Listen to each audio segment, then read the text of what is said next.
Bonjour à vous tous et à vous toutes et bienvenue sur votre chaîne Français avec Hanan. J'espère que vous allez bien et que vous êtes en parfaite santé.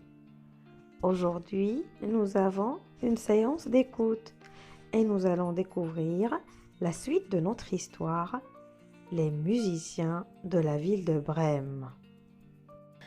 Et on avait dit que les musiciens sont ceux qui jouent un instrument de musique ou bien ils composent de la musique. Et Brême, c'est une ville qui se trouve en Allemagne, en Europe. Tout d'abord, nous commençons par l'écoute de l'histoire et on se retrouve après pour les questions de compréhension. Alors je vous demande d'ouvrir bien les oreilles. Unité 8.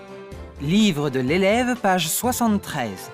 J'écoute et je comprends l'histoire. Les musiciens de la ville de Brême, épisode 2. Les compagnons passèrent devant une ferme. Un coq, perché sur le portail, criait à tue-tête. « Pourquoi cries-tu ainsi ?» demanda l'âne. « Demain, il y aura des invités, » dit le coq.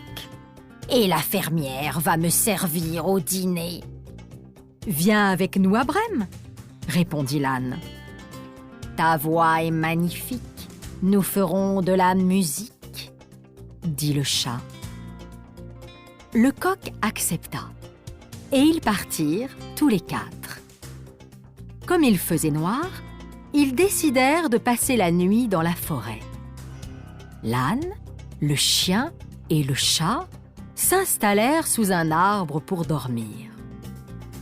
Le coq grimpa en haut de l'arbre pour monter la garde. Mais voilà qu'il aperçut au loin une petite lumière qui brillait dans la nuit. Et on écoute une deuxième fois l'histoire. Les musiciens de la ville de Brême, épisode 2. Les compagnons passèrent devant une ferme. Un coq, perché sur le portail, criait à tue-tête. « Pourquoi cries-tu ainsi ?» demanda l'âne. « Demain, il y aura des invités, » dit le coq. « Et la fermière va me servir au dîner. »« Viens avec nous à Brême, » répondit l'âne. « Ta voix est magnifique, nous ferons de la musique, » dit le chat. Le coq accepta, et ils partirent tous les quatre. Comme il faisait noir, ils décidèrent de passer la nuit dans la forêt. L'âne, le chien et le chat s'installèrent sous un arbre pour dormir. Le coq grimpa en haut de l'arbre pour monter la garde. Mais voilà qu'il aperçut au loin une petite lumière qui brillait dans la nuit. Et maintenant, nous passons à nos questions de compréhension. Alors, quel est le titre de l'histoire ?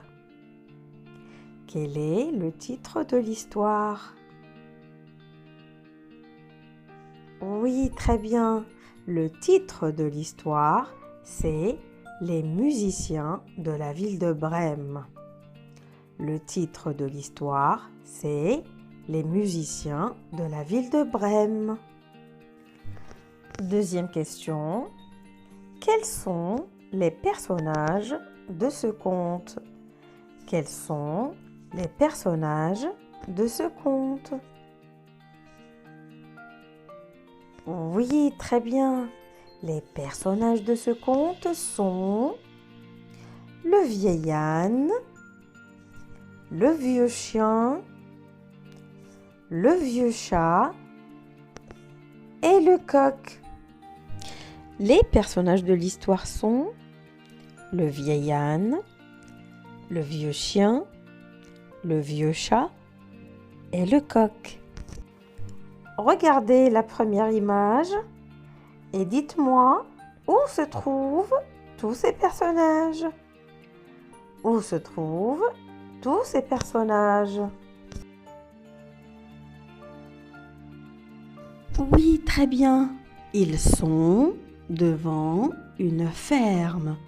Ils sont devant une ferme. Et regardez où est-ce qu'il est le coq?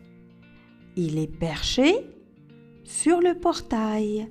Le coq est perché sur le portail. Regardez maintenant la deuxième image. Alors, où sont tous ces personnages? Où sont tous ces personnages? Oui, très bien. Ils sont dans la forêt. Ils sont dans la forêt. Le vieil âne, le vieux chien et le vieux chat dorment sous un arbre. Par contre, le coq monte la garde sur une branche de l'arbre. Une autre question. Pourquoi le coq crie-t-il à tue-tête? Et tue-tête veut dire pousser de grands cris ou crier de toutes ses forces. Alors pourquoi le coq crie-t-il à tue-tête?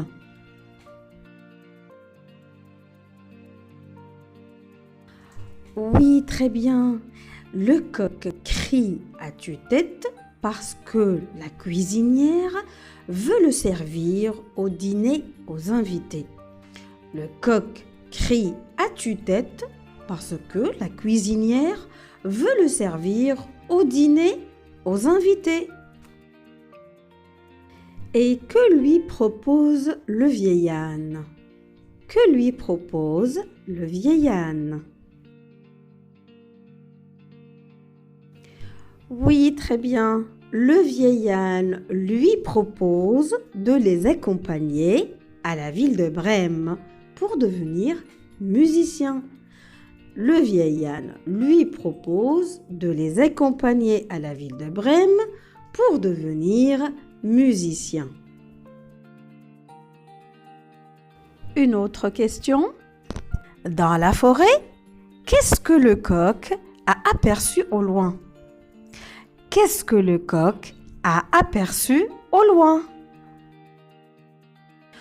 Oui, très bien. Le coq a aperçu au loin une petite lumière qui brille dans la nuit. Le coq a aperçu au loin une petite lumière qui brillait dans la nuit. Et maintenant, regardez, on va faire cet exercice qui récapitule un peu le premier et le deuxième épisode. Alors, regardez bien l'image. Alors, pourquoi chaque personnage a quitté son maître et pourquoi leur maître ne les aime plus? Pourquoi chaque personnage a quitté son maître et pourquoi leur maître ne les aime plus? Et nous commençons par la première image avec le premier personnage qui est l'âne. Alors l'âne a quitté son maître parce qu'il est maltraité et parce que son maître voulait le tuer. Alors son maître ne l'aime plus parce qu'il est devenu vieux et épuisé. Et maintenant, nous passons à notre deuxième personnage qui est le chien. Alors le chien a quitté son maître parce qu'il voulait le tuer aussi. Et son maître ne l'aime plus parce qu'il est devenu vieux et il ne peut plus courir derrière le gibier. Passons maintenant à notre troisième personnage qui est le chat. Alors le chat a quitté la cuisinière parce qu'elle voulait le noyer. Alors elle ne l'aime plus parce qu'il est devenu vieux et il ne peut plus courir après les souris. Et maintenant, notre dernier personnage qui est le coq. Alors le coq a quitté la ferme parce que la cuisinière voulait le servir au dîner aux invités. Alors la cuisinière ne l'aime plus parce qu'il ne chante plus comme avant. Et voilà, on est arrivé à la fin de notre séance. Je vous dis bravo les enfants. Je vous remercie aussi pour votre attention. Et j'ai un petit conseil pour vous, chers parents. Veillez à ce que vos enfants répondent par des phrases et non pas par des mots. Ça les aidera beaucoup à améliorer leur langage. Alors, on se dit au revoir et à la prochaine séance. Bientôt, Inch'Allah.